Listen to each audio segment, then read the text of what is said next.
Atenção, atenção, freguesia, está chegando na sua casa, no seu carro, no seu barco, no seu apartamento, no seu celular, no caminho onde você estiver, o carro do conhecimento. É isso aí, sejam todos muito bem-vindos ao nosso estudo aberto, Nosso Lar Segundo o Hermetismo.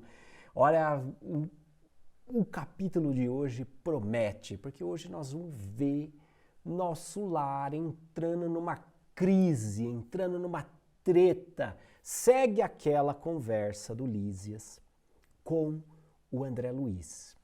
E aí, o Lísias, lembra que a gente falou bastante do governador, não é, de nosso lar?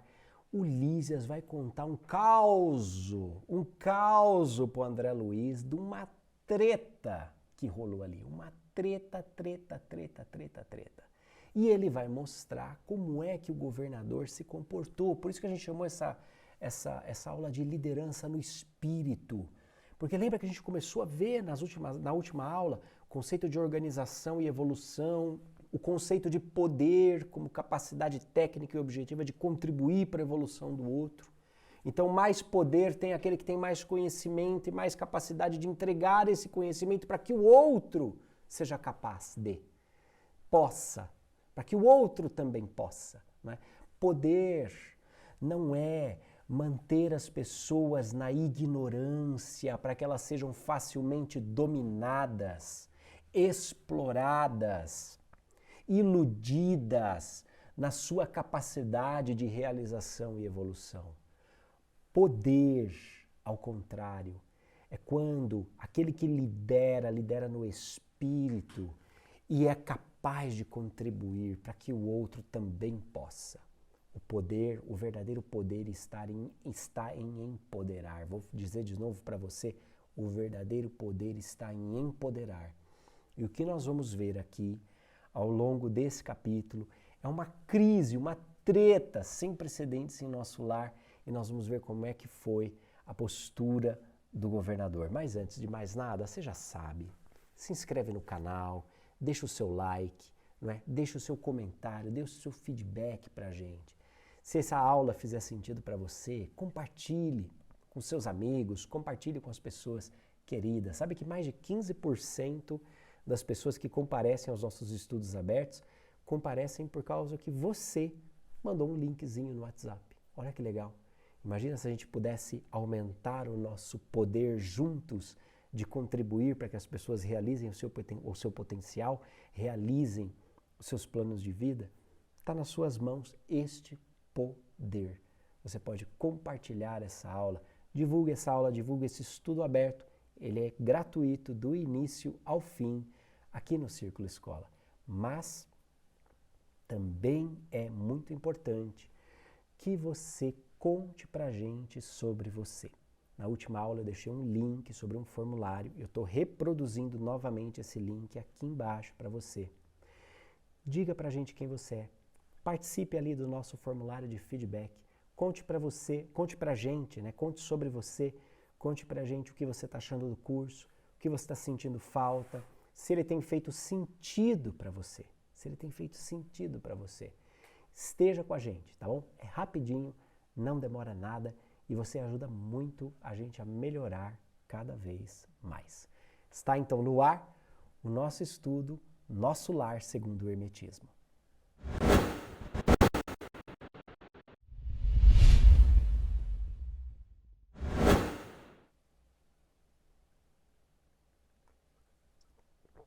A vinheta foi rápida demais, não deu tempo de eu molhar o bico.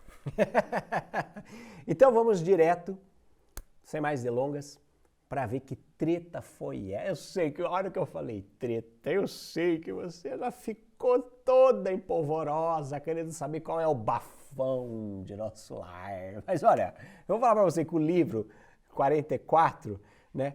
Esse ano, 2024, ele faz 80 anos, né? E aí, quando o Lísias contou isso, em 44, já fazia 100 anos dessa crise. Então, é uma fofoca meio vencida, tá? É uma fofoca de 180 anos, mais ou menos. Mas diz que fofoca boa não tem validade, né? Vamos à treta que aconteceu lá. Olha aqui comigo o slide em tela, o texto, a citação em tela desse nosso capítulo número 9. Rezam os anais que a colônia, há um século, lutava com extremas dificuldades para adaptar os habitantes às leis da simplicidade, muito recém-chegados ao nosso lar, que duplicavam exigências. Então, a gente tem sempre que driblar esta linguagem, né? Porque rezam os anais. Lísias. Lísias, meu fofo. Eu não sei se você ainda está em nosso lar, se você já está encarnado. Mas eu vou falar para você uma coisa. Me ajuda a te ajudar, Lísias. Você fala reza os anais. Você já imagina? Eu não vou nem falar as coisas que passam na minha cabeça. Porque como eu já disse, eu não sou o Clarencio, eu sou o Escurêncio. Então, fala reza os anais, eu já fico imaginando um monte, tudo rezando, imagina. É uma peidação, sei lá como é que é isso. Mas então, conta a história da colônia, tá? Que há um século estava tendo uma treta. Qual que era a treta? A dificuldade de adaptar os habitantes às leis da simplicidade. O que acontece? Veja, simplicidade é a máxima da sofisticação. A nossa sociedade é uma sociedade que confunde simplicidade com escassez, com pobreza, com miséria, com desqualificação. E o simples está muito longe de ser qualquer uma dessas coisas. Reza a máxima do design, né? Que a simplicidade é a máxima da sofisticação. Simplicidade é a máxima da sofisticação. Porque a simplicidade, ela traduz, gente, um estado de suficiência. É simples, mas é suficiente. O que é suficiência? Suficiência é um estado onde nada sobra e nada falta. E sabe o que é um estado onde nada sobra e nada falta? É um estado de perfeição. É um estado de perfeição, um estado de santidade. Santidade, santo, é alguém perfeito. Santo é alguém perfeito. Alguém perfeito é alguém que alcançou um estado onde nada sobra e nada falta. Deus é perfeito. Aristóteles, por exemplo, o filósofo, imaginava Deus como o grande motor imóvel. Quer dizer, ele move todas as coisas, porque todas as coisas querem chegar a ele, mas ele em si permanece num estado de tão alta vibração que praticamente é imóvel. Por que é imóvel? Porque o movimento é inerente àquele que busca, àquele que é imperfeito. Aquele que é imperfeito sente que falta algo em si, portanto ele se move para buscar. Deus é perfeito, nele nada sobra, nele nada falta. Ele vive um estado de suficiência. Nesse estado de suficiência, a máxima complexidade divina se traduz em simplicidade. Agora veja a treta que o governador tem na mão. Porque ele recebe pessoas de um planeta que está o tempo todo dizendo para você o que te falta. Olha, você não quer ter essa casa, veja este apartamento, se você tiver este carro, se você tiver aquilo, se você comer nesse restaurante, se você fizer essa viagem, se você fizer essa viagem, se você vestir essa roupa. Sempre no desespero existencial do ser humano, do vir a ser, nós todos buscamos este vir a ser. Nós todos buscamos a manifestação, a realização da nossa identidade, o ser. Nós todos queremos ser, queremos ocupar o nosso lugar no mundo. Queremos ser. Filho de peixe, peixinho é. Deus, como é que ele falou lá para Moisés? Eu sou aquele que sou, ponto. É a máxima da identidade, é a máxima da clareza sobre si mesmo. Ele é, ponto. Nós ainda buscamos o ser, nós ainda buscamos o que queremos ser. Né? O pai pergunta para a criança o que você vai querer ser quando crescer. Né? Nós buscamos o ser o tempo todo. E na nossa agonia existencial, nós nos iludimos com a oferta publicitária. Tenha isso, faça aquilo, vista essa marca, compre essa roupa, tenha esse carro, vá fazer essa viagem, faça isso, faça aquilo. Nós estamos num constante estado de superconsciência da falta. É isso que a sociedade consumista gera na gente. Uma superconsciência da falta. A superconsciência da falta me coloca num estado ansioso, me coloca num estado infeliz, porque eu posso ter acabado de comprar o carro dos meus sonhos no dia seguinte, ao estacionar, não é? Na minha vaga na empresa, eu percebo que o meu diretor comprou uma versão que custa R$200 mil mais do que o meu carro. Naquele momento eu sou infeliz, porque aí eu passo a desejar aquilo que eu não tenho.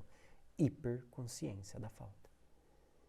O que é a publicidade hoje, senão um festival de estímulos que promovem a hiperconsciência da falta? No estado de hiperconsciência da falta, cada vez mais cresce a nossa exigência e cada vez mais diminui a nossa consciência de tudo aquilo que nós já temos, já somos, já desfrutamos. Nós perdemos o limite, nós perdemos a noção dessa simplicidade que se traduz em suficiência. Até para comer. Vocês já viram isso? Eu tenho reparado porque a doutora Tassiana, eu não queria entregar o nome dela aqui, mas eu vou entregar. A doutora Tassiana me botou numa dieta que foi difícil no começo. Não vou falar para você que foi fácil, não. Foi difícil. A reeducação alimentar. Ela falou assim, eu só vou tirar 3 coisas. Eu quero que você coma mais, eu não quero que você coma menos. Ela veio com toda essa conversinha. As 3 coisas que ela tirou foi açúcar, todas as farinhas brancas processadas e todos os derivados de leite. Ó, tasse para você. Mas nesse processo já foi embora 12 quilos, né? E se Deus quiser, vai aí mais uns 8 ainda, embora nessa jornada. Mas é claro, né? Aquela coisa, né? A gente começa a fazer dieta, você quer emagrecer em 3 meses o que você levou 40 anos para engordar. Esse sou eu. Mas é engraçado, porque tudo bem, né? A gente percebe que a gente está numa alimentação muito monótona, né? Muito repetitiva. A gente só é trigo, açúcar e derivados de leite o tempo todo. Né? Não tem variação. E aí tal, aprende depois de 40 anos a comer legume, a comer fruta, né? A sentir o gosto das coisas. Porque quando você tira completamente o açúcar, você tem uns tremelique assim no começo, mas depois o seu paladar, ele ressuscita. Você começa a sentir o sabor realmente das coisas, né? Hoje, se eu pegar um chocolate desses industrializados e comer, me raspa a garganta. É curioso isso. Gente, hein? O Zé Nutella, estou falando isso. E é curioso porque a gente aprende a suficiência, né? A Adriana Marchetti, a gente estava junto e ela falou assim, cara, a gente come, a gente tem a fome emocional, a gente tem a fome da ansiedade, a gente tem um monte de fome que não tem nada a ver com aquilo que o nosso corpo precisa. Quando você passa por um processo de reeducação alimentar, você começa a perceber o que é suficiente. E é engraçado que hoje eu e a Juliana vamos num rodízio, vamos num restaurante japonês, rodízio a gente não pede, porque simplesmente não dá. E a gente pede ali 1 ou 2 pratos que a gente divide e a gente sai satisfeito. Satisfeito. Em pensar que eu já fui o cara do rodízio. Do come quanto aguentar, come à vontade. Já viu isso? Culinária ogra. Você vai, não, aqui é à vontade, você vai comer. Vamos enfiar polenta frita em você quantas vezes você pedir. Pode comer à vontade. Rodízio, churrascaria, rodízio de massa. Como é que pode, gente? Rodízio. Rodízio é uma coisa que pressupõe variedade, né? Rodízio de massa não tem variedade, é só trigo. E a gente come. Não, porque, olha, eu paguei um preço, eu posso comer à vontade. Come.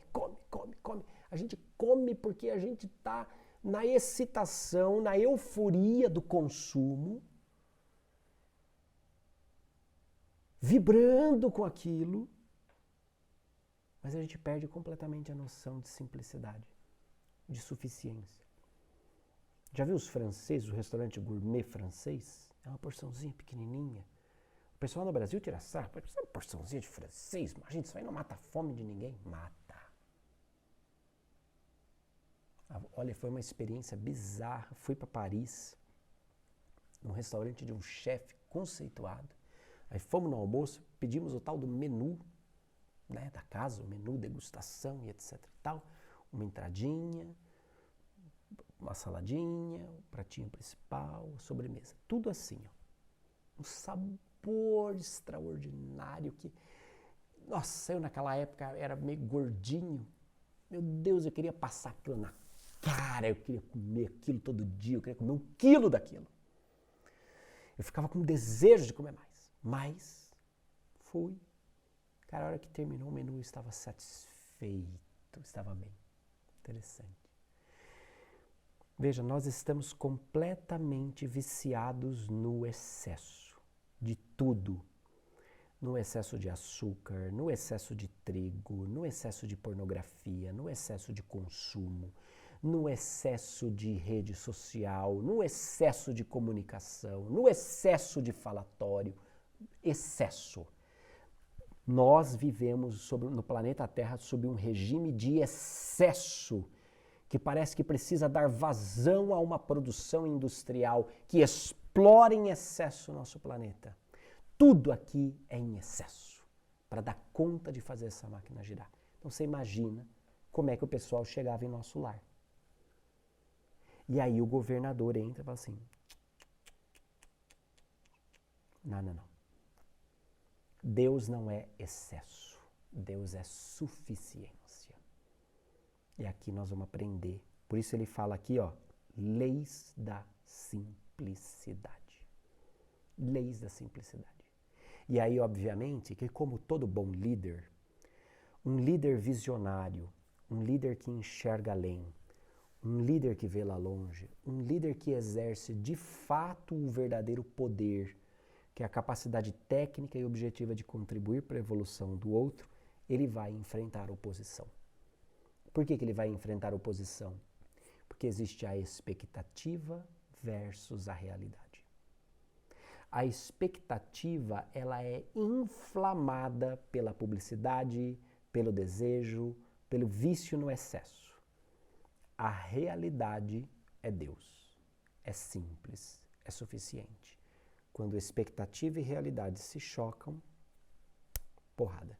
E ele, como líder espiritual, sabendo que, tendo consciência de, ou seja, consciência de Deus, consciência daquilo que é suficiente, ele marca um caminho e ele mantém esse caminho com firmeza. Vamos voltar para o texto comigo.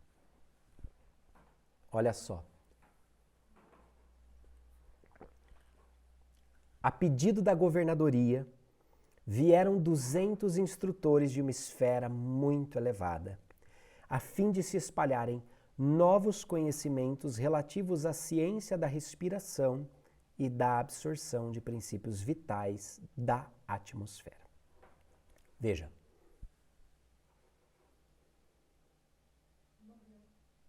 Aperta o botão.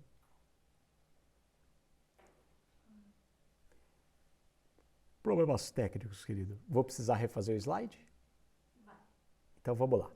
Deixa eu voltar que você estava já preocupada aí, não é? Mas aqui houve só um pequeno probleminha técnico, mas já voltamos. Então vamos lá. A pedido da governadoria, vieram 200 instrutores de uma esfera muito elevada, a fim de se espalharem novos conhecimentos relativos à ciência da respiração e da absorção dos princípios vitais. Vários pontos aqui importantes. Primeiro, lembra que na outra aula a gente viu os ministérios, 4 voltados para a Terra, 2 voltados para as esferas superiores. O governador estava tendo problema até com esses 2. Então ele pede 200. Veja, 2 vezes 100, né? Que é 10 vezes 10. Ou seja, ele precisa reforçar plenamente o contraste, 2, o contraste entre o que é excesso e o que é suficiência. Entre o que é expectativa e o que é realidade. Entre o ego viciado no excesso e Deus, na identidade, na simplicidade e na manifestação. 200. Bom. Vem para trazer novos conhecimentos. E aí o detalhe, a ciência da respiração e da absorção de princípios vitais da atmosfera. É curioso, porque se você estuda o ocultismo, eu gosto muito do autor chamado Pappus, né, do final do século XIX. O Pappus, como um ocultista esotérico, ele vai falar sobre o corpo físico, sobre o corpo astral, né? Ele pega um pouco ali da ideia da escola oriental, ele vai falar sobre o corpo psíquico, né? Ou sobre a esfera psíquica, a dimensão psíquica do ser humano, e com o Atma e o búdico como sendo o princípio espiritual que rege e opera todas essas estruturas de manifestação, essas dimensões de manifestação. Tem uma comparação que ele faz que eu acho muito legal, que é assim: imagine uma carroça, um cavalo e um cocheiro. Então, a carroça, né, o cavalo, ele é o corpo físico, a carroça é esse corpo astral, o cocheiro, que está ali em cima, pilotando, é esse corpo psíquico, não é? E o espírito, de alguma forma. Né? Então, corpo, mente, espírito. E é interessante porque ele vai falar muito sobre a nutrição do corpo astral. A nutrição do corpo astral. Corpo astral conectado com o nosso tórax, com o nosso pulmão, com o nosso sistema circulatório. O corpo físico muito ligado ao nosso sistema digestivo, estômago, intestinos. Corpo astral ligado ao nosso pulmão e ao nosso sistema circulatório. Tá bem? E o corpo mental ligado, sobretudo, às ideias, né? Aparelho auditivo, visual, aqui a cabeça, ao córtex, a tudo isso daqui que processa as novas ideias. Então, eu nutro o meu corpo físico por aquilo que passa pelo meu sistema digestivo. Então, assim eu energizo, assim eu empodero.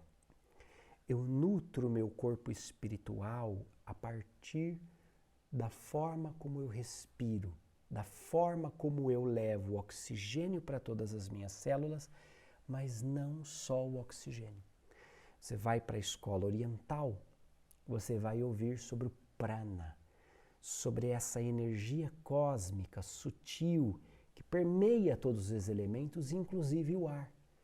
E essa escola oriental vai ensinar que nós estamos em constante permuta com esses elementos. Então, se na dimensão física imediata nós assimilamos o oxigênio que cai na corrente sanguínea e vai para as células, é quebrado pelas células para liberar energia, no corpo astral, esta mesma respiração está nos munindo de nutrientes sutis. Nutrientes sutis.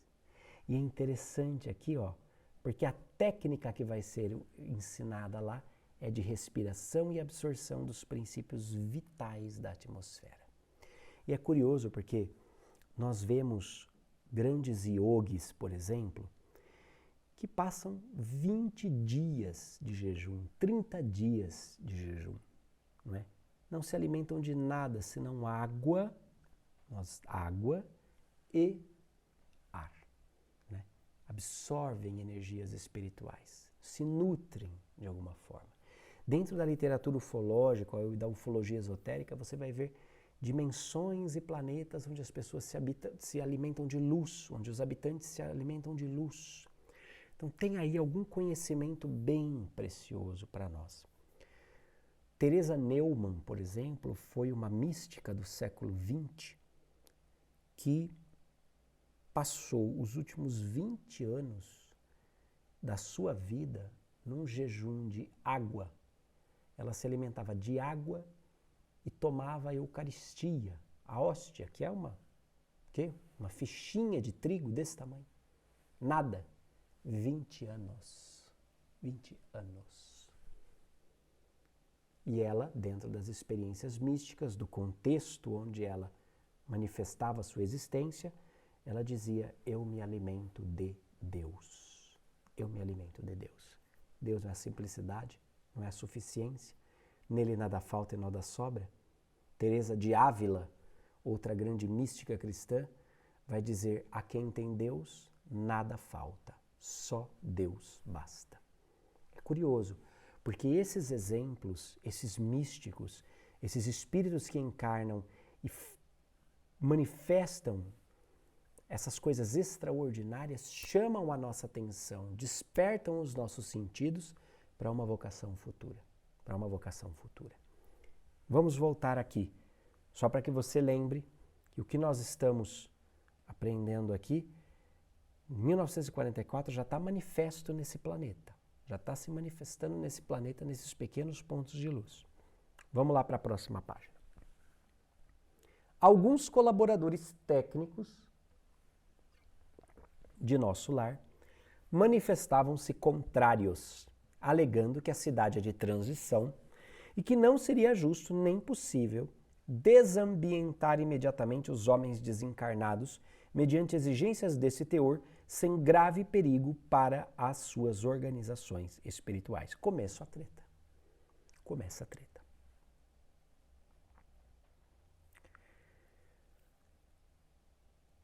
Arthur Schopenhauer foi um filósofo que escreveu alguns pensamentos muito curiosos. Um grande filósofo. Um deles me inspira muito. Ele diz assim, a tarefa não é tanto ver o que ninguém viu, mas é pensar o que ninguém pensou sobre aquilo que todo mundo vê. Eu gosto tanto dessa frase porque essa é a frase do líder. Essa é a frase do líder. Essa é a frase que mostra quando alguém tem um alinhamento e consegue enxergar além da realidade manifesta. Esse pensamento que enxerga além, esse pensamento que alcança, ele é um pensamento que acessa um fluxo multidimensional.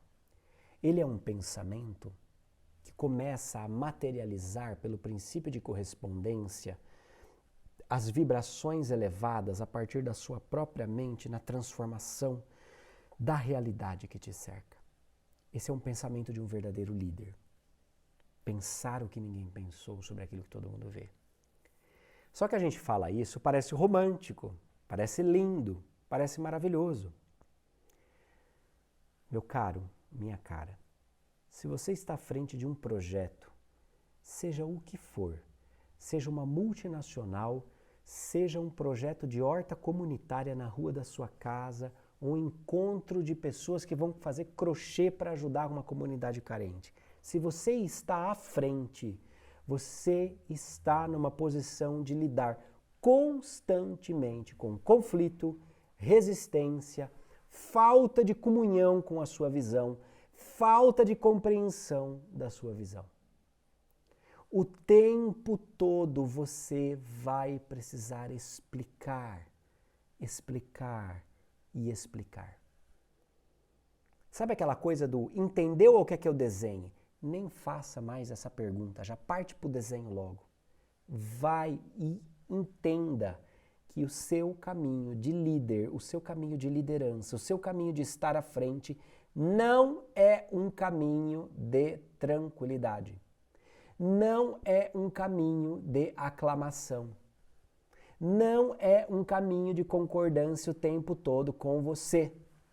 Você vai enfrentar o tempo todo conflitos e divergências entre expectativas e realidade, entre a visão que você está apontando e às vezes o tempo todo. É inerente à liderança aprender a contornar e aprender a conduzir o fluxo dessa energia do querer vir a ser para o real caminho que nos levará a ser. É inerente à liderança a manifestação do verdadeiro poder. do descobrir a forma, o jeito de colaborar para que as pessoas realmente se manifestem e manifestem o seu vir a ser. É inerente à liderança. Veja, a treta foi piorando. Vamos comigo ali para a próxima. Ó. Prosseguiram as reuniões, providências e atividades durante 30 anos consecutivos. Algumas entidades iminentes chegaram a formular protestos de caráter público, reclamando. 30 anos. E você resmungando que aquilo que você ensinou para o seu filho ontem, ele já não aprendeu hoje, hein? 30 anos. 3, espírito, vezes 10, plenitude, que se traduz em 1. É o espírito que firma, que concretiza, que manifesta. 30 é um número importantíssimo, não é? Porque é a plenitude do Espírito manifesta aqui.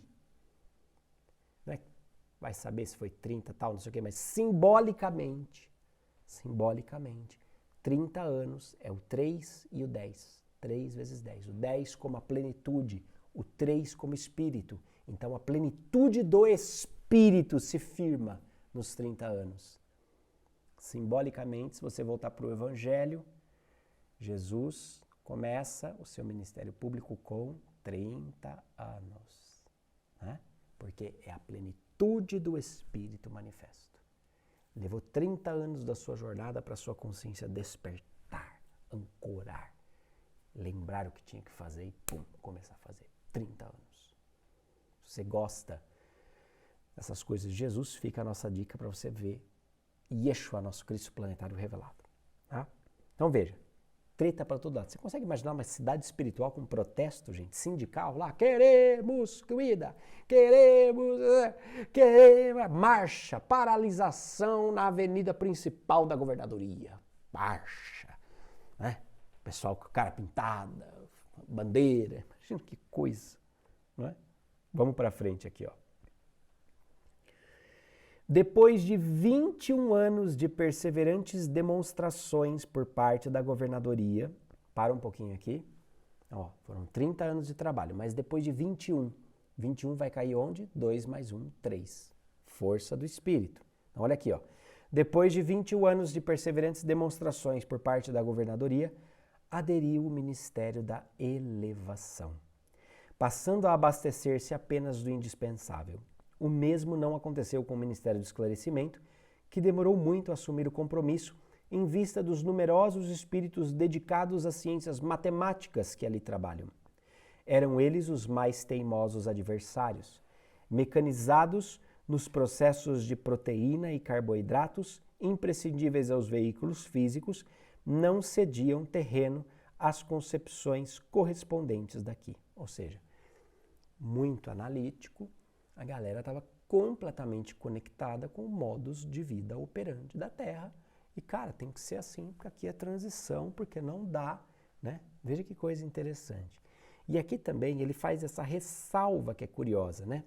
Espíritos dedicados às ciências matemáticas. Era a turma da planilha do Excel. Ô, George, era da tua turma aqui, George. Mas veja, o que é a questão da matemática? É uma matemática aqui numérica, quantitativa, né? De causa e efeito, que analisa apenas aqui uma dimensão. Então faltava a esses espíritos uma ciência, uma matemática maior, uma matemática superior, de perceber a aspiração para onde eles estavam caminhando. Percebe? Todas as ciências podem nos levar a esse engano, todos os hábitos podem nos levar a esse engano, tudo pode nos levar a esse engano, a esse excesso, né? Tudo em excesso pode nos levar a esse engano. Nós perdermos de vista a relação de analogia e correspondência que vai sempre nos levando a imitar o plano superior acima de nós. quando nós perdemos essa noção vertical de analogia, de correspondência, voltando lá ao princípio de correspondência, eu busco apenas as analogias horizontais, o que tem na minha dimensão. Mas se na horizontal eu fico, para o alto eu não vou. Não é? Vamos lá seguir, ó. Encorajados pela rebeldia dos cooperadores do esclarecimento, os espíritos menos elevados que ali se recolhiam entregaram-se a condenáveis manifestações. Tudo isso provocou enormes cisões nos órgãos coletivos de nosso lar, dando ensejo a um perigoso assalto das multidões obscuras de nosso lar que tentaram invadir a cidade, aproveitando as brechas nos serviços de regeneração, em que grande número de colaboradores entretinha certo intercâmbio clandestino em virtude dos vícios de alimentação. Dado o alarme, o governador não se perturbou. Terríveis ameaças pairavam sobre todos. Gente, intercâmbio clandestino devido a vício de manifestação. Estavam passando chocolate por baixo da cerca. Chocolate umbralino, querido, totalmente saturado de gordura trans, de açúcar de todos os tipos, saborosíssimo aos vícios do perispírito. Ai, que contrabando! Passando por baixo. Gente, tá aqui, ó, desculpa. Intercâmbio clandestino em virtude de vício de alimentação. Passavam a coxa do frango por baixo da saia do governador. Olha aí. Eu falo que o sujeito com fome é terrível, né? O sujeito com fome é terrível. Mas veja, é curioso porque, ó, ele ressalta o ensejo do assalto de multidões obscuras do umbral. A gente volta de novo a Jesus. Um reino subdividido não pode sobreviver, não é? Veja, evolução é organização, é elevação, é caminho para a unidade. Se essa unidade vive uma cisão, ela está em involução. Involução. Se está cindindo, se está separando, se está quebrando, está em involução. E essa involução abre brechas. Abriu brechas aqui, ó. Olha comigo a próxima tela, ó. A próxima citação. Pela primeira vez na sua administração, mandou ligar as baterias elétricas das muralhas da cidade para a emissão de dardos magnéticos a serviço da defesa comum. Não houve combate, nem ofensiva da colônia, mas resistência resoluta. Por mais de 6 meses, os serviços de alimentação em nosso lar foram reduzidos à inalação de princípios vitais da atmosfera por meio da respiração e água misturada a elementos solares elétricos e magnéticos. Olha que loucura isso aqui, gente. Fala sério. Loucura, né? Tem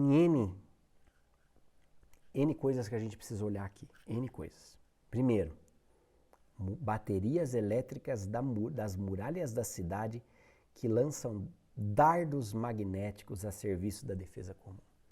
Quando a gente estuda nos domínios da mediunidade, a gente estudou isso no curso Mediunidade com Autonomia, é um estudo aberto que está aqui no YouTube do Círculo e no Clube do Aluno.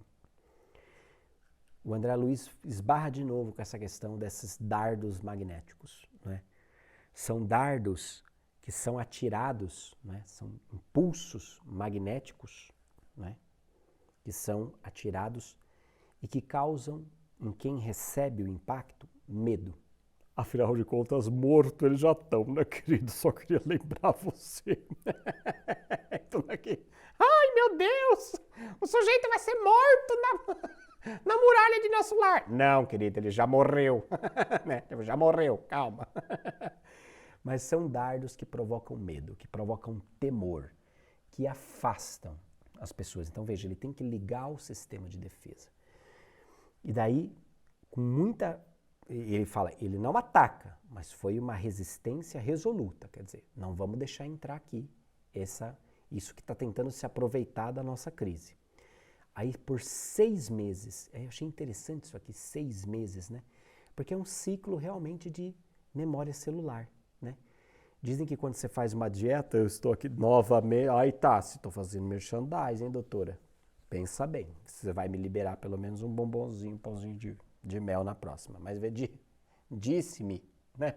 Dizem os nutrólogos, disse-me, minha querida doutora Tassi, que você vai precisar sempre, quando está fazendo uma dieta, um regime, 3 meses é um tempo que o seu corpo leva para começar a assimilar a nova forma. É começar a se educar e a entender assim, pô, eu consigo viver sem açúcar, consigo viver sem isso, sem aquilo, olha só, é suficiente, consigo comer saudável. E depois você vai precisar de mais 6 meses para concretizar isso na memória celular. Porque as nossas células nascem e morrem o tempo todo, existe uma renovação, né? Você já não é o mesmo de quando você começou a assistir essa aula comigo. Já teve um monte de célula que morreu, um monte de célula que nasceu aí. Enquanto a gente dorme, aquele tal sono reparador, tá havendo essa reposição, né? O soldadinho que sai do campo, o soldadinho que entra para o campo.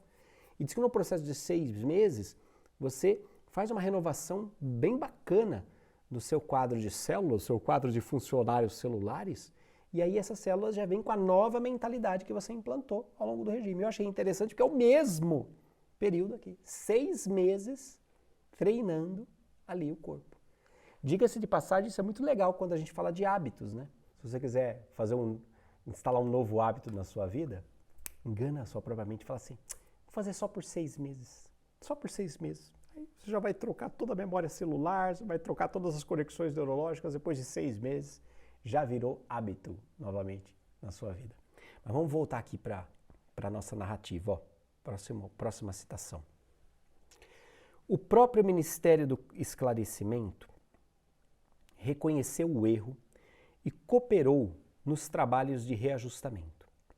Houve então regozijo público e dizem que, em meio à alegria geral, o governador chorou sensibilizado, declarando que a compreensão geral constituía o verdadeiro prêmio ao seu coração.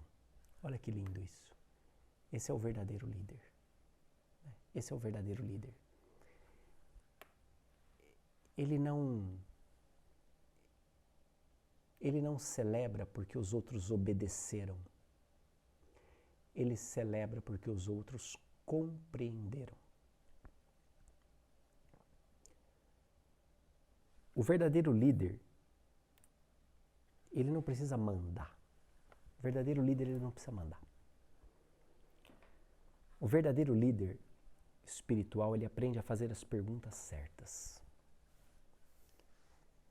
Quando eu mando, o conhecimento que sai de mim chega até você como uma ordem e ele encontra resistência. Quando eu aprendo a fazer as perguntas certas, eu provoco no outro o conhecimento que está em mim. E aí não há obediência, há compreensão e colaboração. Nós ensinamos isso a todos os momentos para os líderes de todas as empresas que o Círculo Escola tem ajudado com o seu programa de educação corporativa.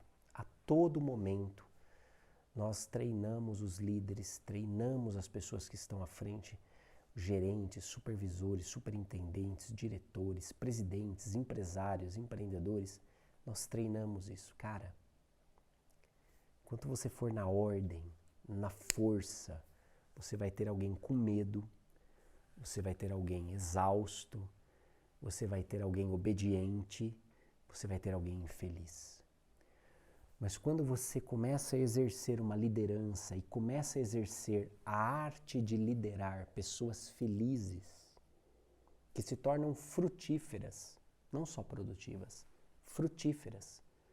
Porque quando você aprende a fazer as perguntas e a provocar dentro de cada uma das pessoas que trabalha com você, o mesmo conhecimento, a visão, o valor que habita em você, você está ganhando mais do que um cara obediente, mais do que um liderado obediente, você está ganhando um colaborador. Alguém que vai trabalhar lado a lado com você, ombro a ombro com você. Como é que você provoca isso? Conhecendo profundamente as pessoas. Isso a gente fala muito no nosso programa de educação corporativa, num programa que leva filosofia, autoconhecimento e espiritualidade para dentro das empresas. Filosofia, porque nós precisamos aprender a pensar. Pensar fora da caixa, pensar à frente, pensar o que ninguém pensou sobre aquilo que todo mundo vê. Autoconhecimento, porque a matéria-prima das organizações não são os recursos naturais, não são os dados, não são as informações, não é o prédio, não é a infraestrutura. A matéria-prima das organizações são pessoas. Organizações são feitas de pessoas. Então não há desafio e não há projeto que não passe por esta variável. Esta variável é o centro da nossa equação. Autoconhecimento estratégico, conhecimento de si, conhecimento dos colaboradores. E para isso a gente utiliza o que há de mais avançado na ciência, psicologia de pontos fortes, ciência de autoconhecimento, tecnologia a serviço de autoconhecimento.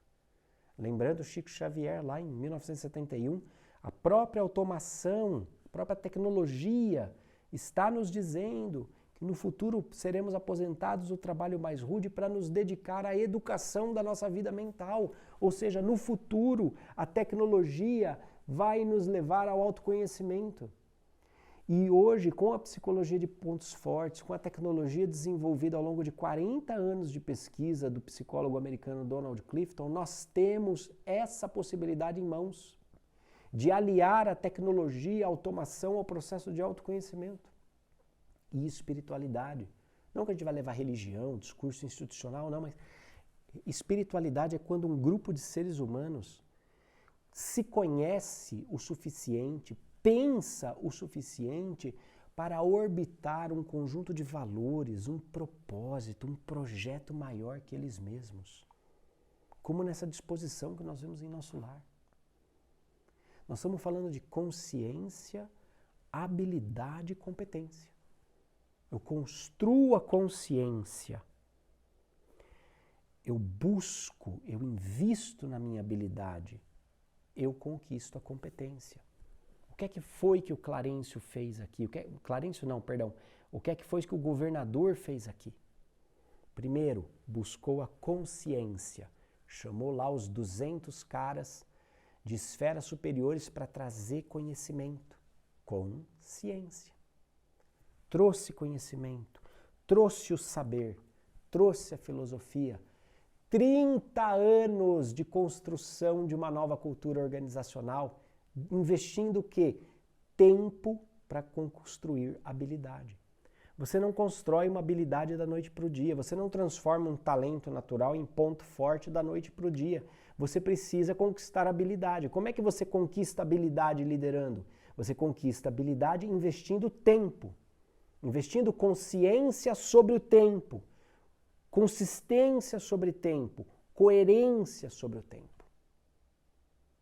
Como é que essa habilidade responde? Com a concretização da capacidade de fazer. Consciência, habilidade, e aí você vai de fato para a capacidade de fazer, de realizar, de materializar o novo. Não é?